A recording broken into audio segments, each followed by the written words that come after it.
Channel. तो कैसे हैं आप सभी लोग? तो आई होप सभी लोग बढ़िया होंगे, घर बड़े मस्त में आप लोग अपने प्रिपरेशन कर रहे होंगे। आज के इस वीडियो में मैं लेकर आया हूं आप लोग के लिए unit number 6 physical education class 11th के लिए, जिसको हम लोग डिटेल में समझने वाले हैं। ये वीडियो देखने के बाद आप लोग को कोई और वीडियो देखने की बिल्कुल भी जरूरत नहीं पड़ेगी। बस आप लोग को करना क्या है, वीडियो देखने के बाद घर पे थोड़ा सा आप लोग को रिवाइज करना है नोट्स के साथ। तो नोट्स की लिंक डिस्क्रिप्शन में आप लोग को मिल जाएगी। आप लोग मेरे प्लेटफॉर्म की वेबसाइट या एप्लीकेशन दोनों में से जिससे चाहो उससे डाउनलोड कर सकते हो। और इसके अलावा आप लोग चाहो तो एक बार वीडियो देखने के बाद टेक्स्ट बुक से भी पढ़ लेना। इससे होता यह है कि आप लोग का जो नॉलेज है वो और इनरिच हो जाएगा। तो कोई भी एक टेक्स्ट बुक उठा लीजिए और फिजिकल एजुकेशन की, उससे आप लोग चैप्टर को रिवाइज कर लो। मैं जानता हूं स्कूल में आउटडेटेड बुक के बारे में बताया जाता है, बट मार्केट में काफी अच्छी बुक आप लोग के लिए आ चुकी है फिजिकल एजुकेशन क्लास 11 के लिए। वो है ओसवाल गुरुकुल की क्लास 11 की फिजिकल एजुकेशन की बुक। इस बुक के अंदर आप लोग को सारा थ्योरी कंटेंट चैप्टर नंबर 1 से लेकर 10 तक के मिलेगा। इसके अलावा आप लोग को इसके अंदर सारे प्रैक्टिकल क्लास 11 के अंदर आप लोग को देखने को मिलने वाले, वो सब कुछ आपको इसके अंदर देखने को मिलने वाले। याद रखो ये बुक बहुत ज्यादा बेहतरीन है, कलरफुल फॉर्म में आप लोग को मिल रही है और कम दाम के अंदर क्वालिटी कंटेंट आपको प्रोवाइड कर रहे हैं। तो इसके Amazon की लिंक 5% ऑफ एक्स्ट्रा वाली आप लोग को डिस्क्रिप्शन में प्रोवाइड कर दिया हूं। अभी जाओ Amazon के थ्रू इस बुक को ऑर्डर करो और अपनी घर बैठे फिजिकल एजुकेशन की बेस्ट प्रिपरेशन स्टार्ट करो। तो वीडियो में आगे बढ़ने से पहले चैनल को सब्सक्राइब करें ना, बिकॉज क्लास 11 के साथ मैं 12th में भी आप लोग के साथ बने रहूंगा। तो चैनल को सब्सक्राइब करें, अपने दोस्तों यारों को शेयर करें और अपने भैया को सपोर्ट करें। तो चलिए स्टार्ट करते हैं आज के इस वीडियो को। तो चलिए स्टार्ट करते हैं हमारे यूनिट नंबर 6, जिसका नाम है टेस्ट मेजरमेंट एंड इवैल्यूएशन। ये काफी ज्यादा मजेदार सी यूनिट है, इसको हम लोग डिटेल में कवर अप करेंगे सो दैट हम लोग अच्छे से इसको कवर अप करके हमारे एग्जाम की प्रिपरेशन कर सके।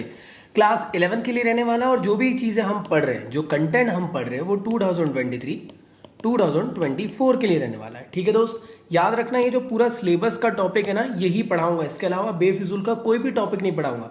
हो सकता है कि आप किसी और यूट्यूबर्स का वीडियो देखकर आए हो, या हो सकता है आप किसी स्कूल के टीचर से पढ़ के आए हो, या फिर कोई बुक पढ़ के आए हो, उसमें आपको एक्स्ट्रा टॉपिक दिया है। एक्स्ट्रा टॉपिक आपको ढेर सारी बुक्स के अंदर मिल जाएंगे, बट जो सीबीएसई ने आप लोग को टॉपिक दिया है, क्वेश्चंस एग्जामिनेशन में वहीं से बनने वाले, उसके बाहर से नहीं बनेंगे, परेशान मत होना। तो चलिए स्टार्ट करते हैं हमारे सबसे पहले टॉपिक से, जिसका नाम है टेस्ट मेजरमेंट एंड इवैल्यूएशन। आखिर ये है क्या, इसको आइए अच्छे से समझते हैं। तो सबसे पहले बात करते हैं कि आखिर टेस्ट क्या है। तो टेस्ट के बारे में आप सुनते रहते हो, टेस्ट होने वाला है, टेस्ट होने वाला है। तो टेस्ट क्या है, किस्म से एग्जामिनेशन है। तो हर इंडिविजुअल स्पोर्ट्स पर्सन के लिए यहाँ डिफरेंट डिफरेंट फॉर्म के टेस्ट करवाए जाते हैं, जिसके थ्रू हम लोग उनकी फिजिकल फिटनेस को पता कर सकते हैं, अलग अलग कैटेगरी के अकॉर्डिंग। लाइक उनकी कार्डियोवैस्कुलर एंडोरेंस पता करना है तो उसके लिए टेस्ट हो सकता है। अगर तुम्हें स्ट्रेंथ पता करना है उन लोग के लिए, तो उसके लिए डिफरेंट फॉर्म के टेस्ट करवाने पड़ेंगे। फ्लेक्सिबिलिटी पता करने के लिए डिफरेंट टेस्ट करवाने पड़ेंगे।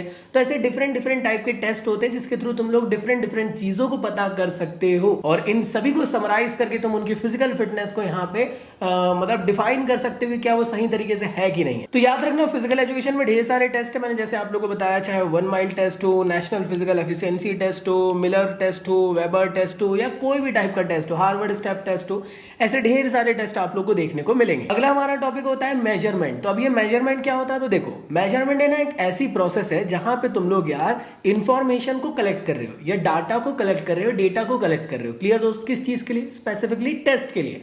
मान लो आप लोग कोई टेस्ट परफॉर्म करवा रहे हो, उसमें आप हाइट मेजर करवा रहे हो, वेट मेजर करवा रहे हो, या फिर हो सकता है आप लोग कुछ और चीजें जैसे बॉडी के शेप साइज वगैरह को मेजर करवा रहे हो।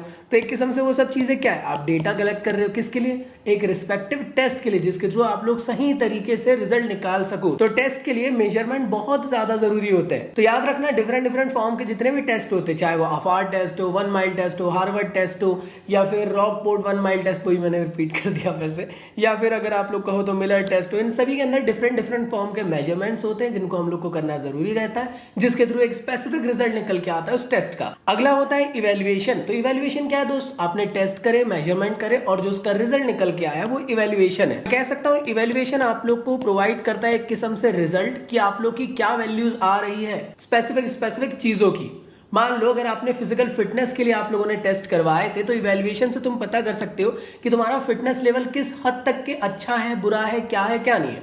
तो इवैल्यूएशन बहुत ज्यादा इंपॉर्टेंट होता है। इसके थ्रू तुम लोग एग्जामिन कर सकते हो खुद को कि तुम्हारे अंदर कितना इंप्रूवमेंट आया है लास्ट ईयर के अकॉर्डिंग, और अगर मान लो इंप्रूवमेंट नहीं आया तो आप लोग अपने आप को ठीक भी कर सकते हो। तो ट्रेनिंग के लिए बहुत ज्यादा इंपॉर्टेंट होता है इवैल्यूएशन। तो बेसिक फॉर्म में अगर मैं कहूं तो इवैल्यूएशन क्या है, एक किस्म से कंक्लूजन होता है स्पेसिफिक टेस्ट का। और ये उन सभी इंडिविजुअल जितने भी स्पोर्ट्स पर्सन रहते हैं उन सबको एक किस्म से डिसीजन मेकिंग का काम करता है, क्योंकि यार जब आप लोग के पास रिजल्ट आ जाता है ना उसके बाद फिर आप डिसाइड करते हो कि अब क्या करना है। ऐसे स्पोर्ट्स पर्सन के पास जब रिजल्ट निकल के आता है कि यार उनकी फिजिकल फिटनेस लेवल अच्छी है तो उसको मेंटेन करेंगे, बेकार है तो उसको इंप्रूव करने की कोशिश करेंगे। तो मेरे ख्याल से तुम लोग को यहाँ तक ये चीजें क्लियर हुई। अब देखो यहाँ पे डिफरेंट डिफरेंट फॉर्म्स है ना, तुम लोग को टेस्ट की डेफिनेशंस लिखी हुई है, एक बार पॉज करके रीड कर लेना। मेजरमेंट और इवेल्युएशन की यहाँ पे आप लोग को डेफिनेशंस लिखी हुई है अलग अलग स्कॉलर्स के अकॉर्डिंग।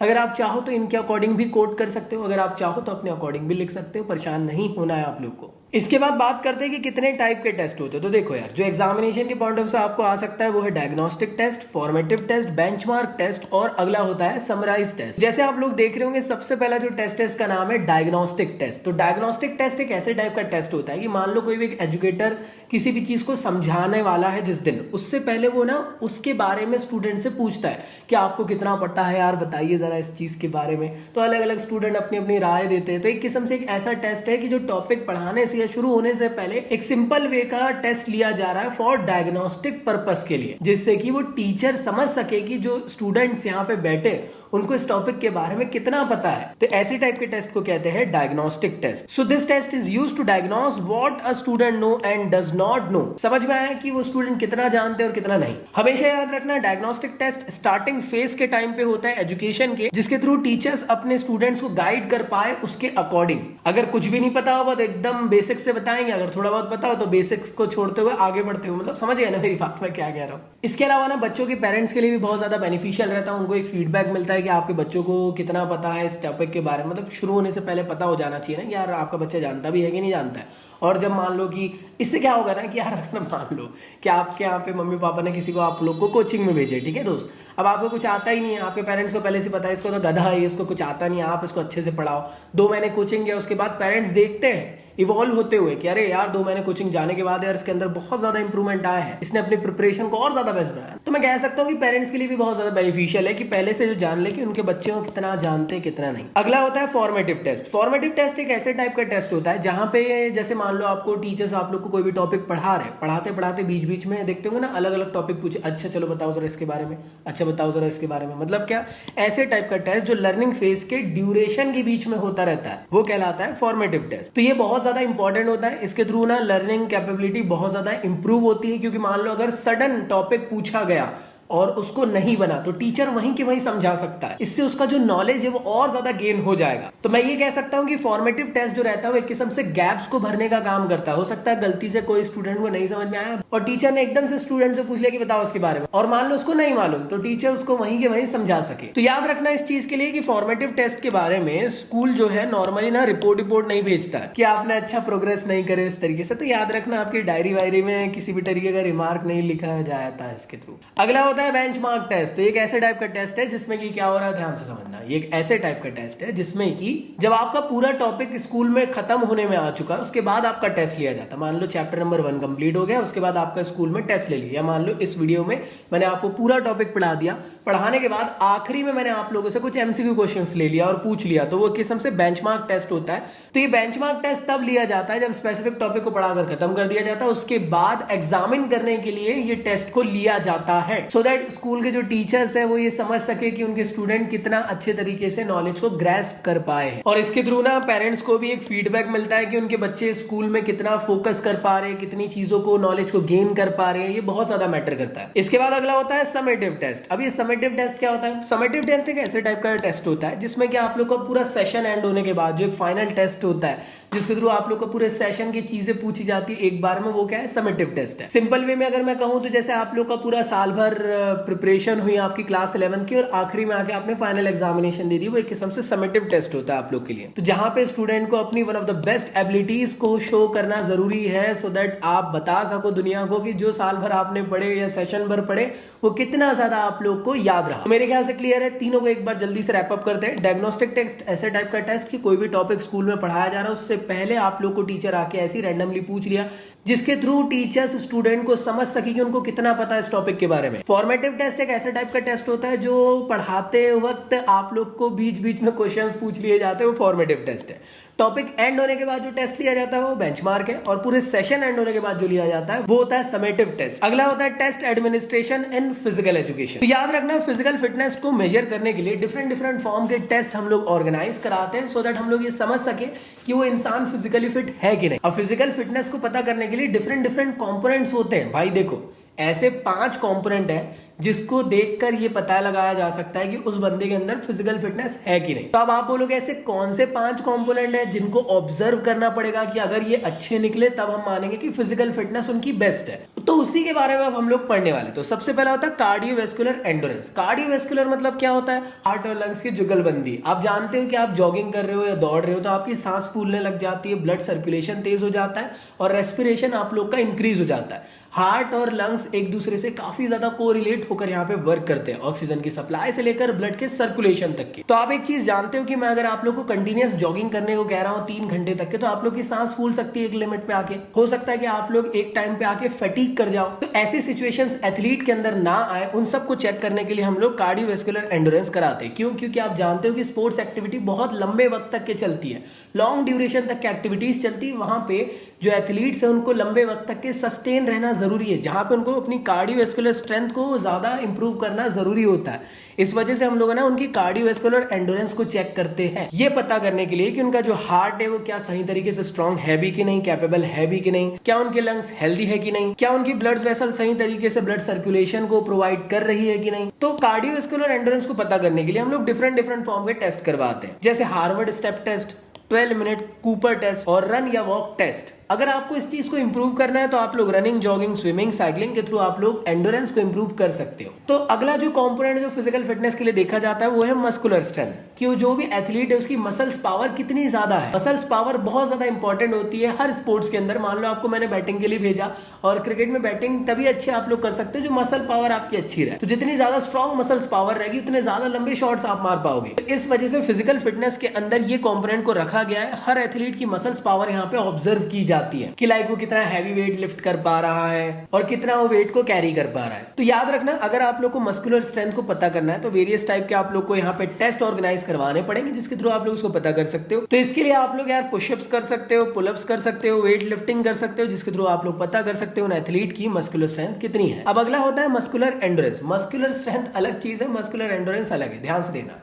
मैंने कहा कि एक बकेट में पानी लो और बकेट को उठा लो, ये क्या हुई? आपकी मस्कुलर स्ट्रेंथ हुई। मैंने कहा कि आप लोग को बकेट को उठाना है और 1 किलोमीटर तक के बिना नीचे रखे चलते हुए चलना है। इससे क्या हुआ? आपने मसल पावर भी लगाया और आपको एंडोरेंस भी अचीव करना है, लंबे वक्त तक के एक्टिविटी को सस्टेन करना है। तो ये चीज भी ऑब्जर्व करी जाती है एथलीट के अंदर, और अगर ये सही तरीके से आप लोग को देखने को मिलेगी तभी माना जाएगा फिजिकल फिटनेस अच्छी है। इसका मतलब मैं ये कह सकता हूं कि आप लोग मसल की एक्टिविटीज करवा रहे हो बिना फैटिग में आए, वो कहलाएगा आपका मस्कुलर एंडोरेंस। अब ये एबिलिटी को कैसे पता किया जा सकता है? तो अलग अलग टेस्ट इसके लिए भी करवाए जाते हैं, लाइक पुशअप्स, पुलअप्स, जहां पे आप लोग मसल्स का पावर भी लगा रहे हो और नंबर ऑफ रिपीटेशंस आप लोग के मैक्सिमम रहते हैं। इस वजह से आप देखते होंगे ना, अगर आप 100 पुशअप्स मारोगे तो एक टाइम पे खेल खत्म हो जाएगा। सो नेक्स्ट कंपोनेंट होता है फ्लेक्सिबिलिटी। तो अगर किसी भी फिजिकल फिटनेस अगर आपको पता करना है तो उसके अंदर फ्लेक्सिबिलिटी अच्छी होना बहुत ज्यादा जरूरी है। फ्लेक्सिबिलिटी मतलब रेंज ऑफ मोशन बॉडी का बहुत ज्यादा अच्छा होना जरूरी होता है। तो इसके लिए डिफरेंट टेस्ट होते हैं, जैसे sit and reach test, V test, floor touching test,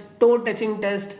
तो ये सभी टेस्ट होते हैं जिसके थ्रू आप मेजर कर सकते हो फ्लेक्सिबिलिटी को। अगला होता है आप लोग का कंपोनेंट बॉडी कंपोजिशन। तो नेक्स्ट है आप लोग का कंपोनेंट जो है बॉडी कंपोजिशन। बॉडी कंपोजिशन बहुत ज्यादा इंपॉर्टेंट होता है, जिसके थ्रू आप लोग पता कर सकते हो कि किसी भी इंडिविजुअल इंसान के अंदर क्या वो सही तरीके से मैं कह सकता हूँ हेल्दी वेट में है कि नहीं, अंडर वेट तो नहीं है कहीं, क्या वो ओबेसिटी की कैटेगरी के अंदर तो है नहीं।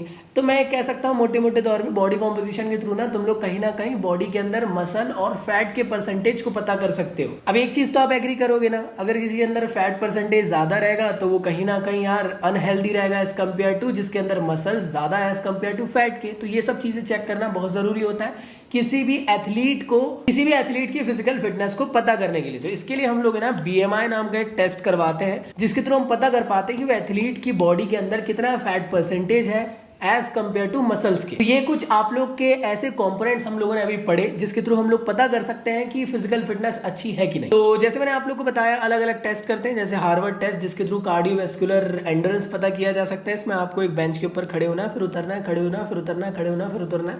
ऐसी एक्सरसाइज होती है, एग्जाम में नहीं पूछा जाएगा, बट हाँ आपको पता होना चाहिए होता कैसे। इसी के साथ साथ पुशअप टेस्ट होते हैं आप लोग के, जिसके थ्रू आप लोग मसल की स्ट्रेंथ को और मसल की एंड्योरेंस को पता कर सकते हो, जिसमें आप लोग को रिपीटेड फॉर्म में अपनी बॉडी अपर बॉडी को उठाना है, फिर नीचे जाना, उठाना है। अब गर्ल्स के लिए मॉडिफाइड पुशअप्स होते हैं जिसमें कि उनको नीज को डाउन करना रहता है, बॉयज एकदम स्ट्रेट रहते हैं।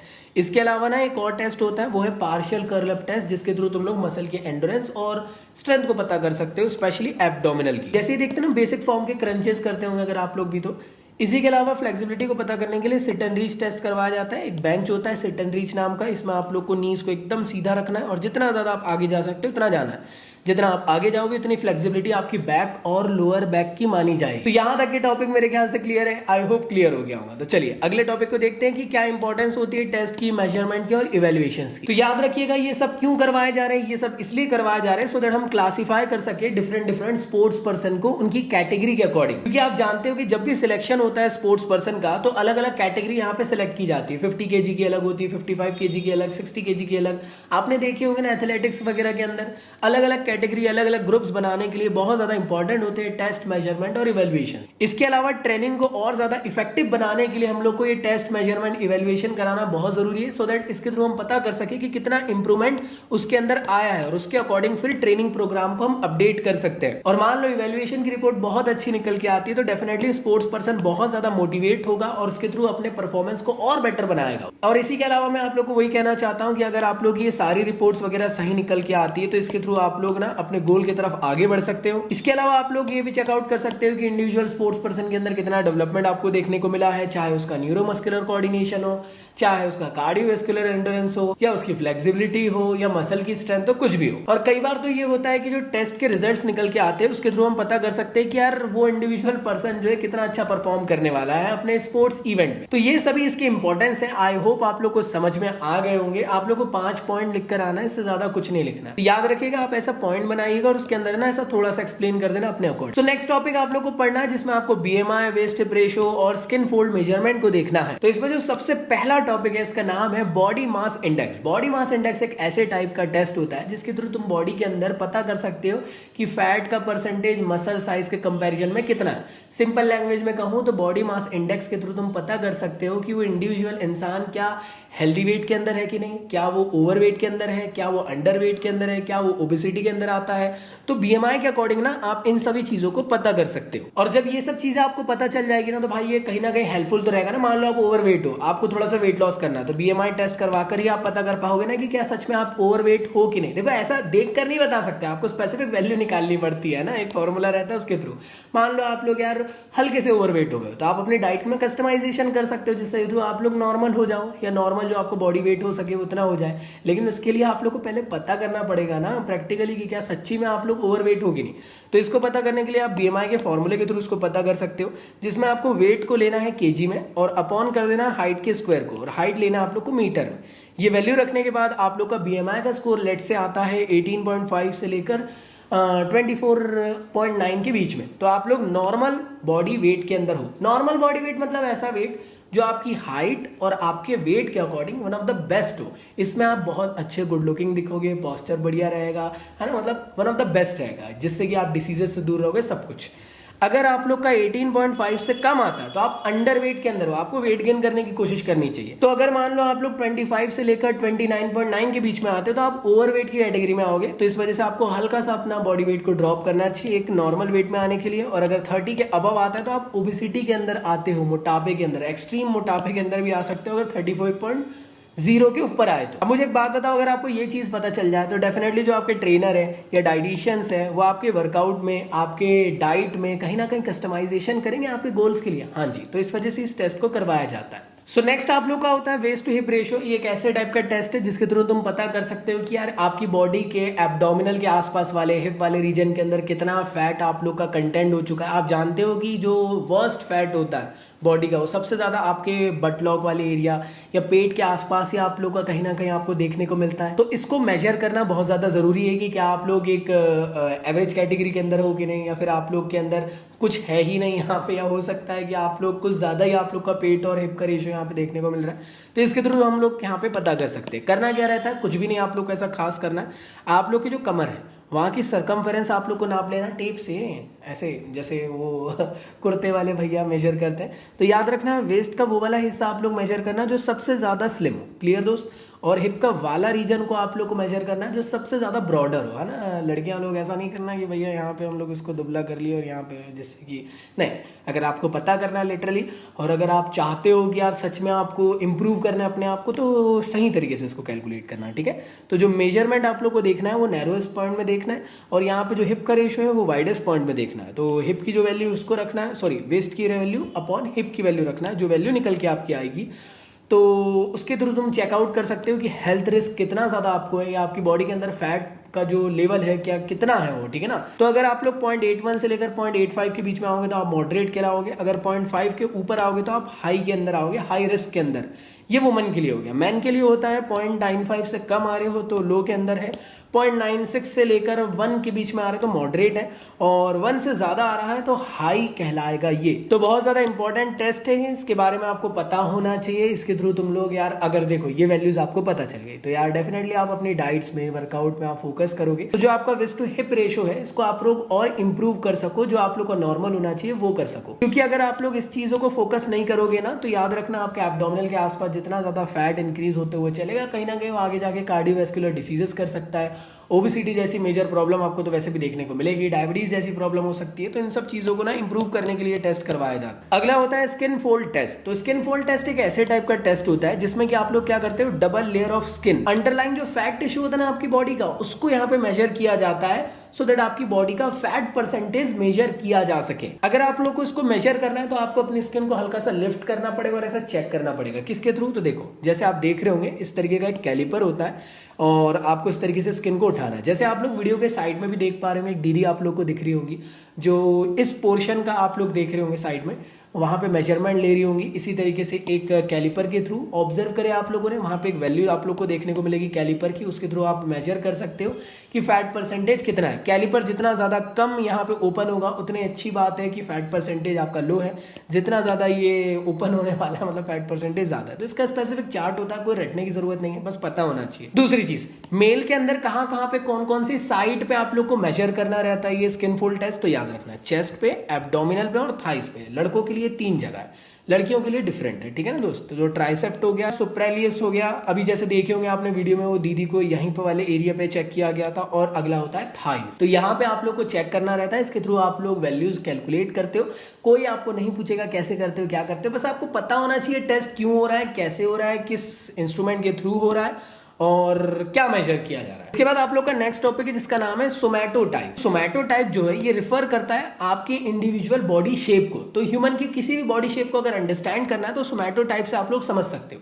सोमैटोटाइप से बेसिक फॉर्म में अगर मैं कहूं तो सोमैटोटाइप ना हर इंडिविजुअल इंसान के फिजिक को बताता है कि यार ये बॉडी तो मस्कुलर दिख रही है, अरे मोटा इंसान है, अरे दुबला इंसान है। क्लियर दोस्तों।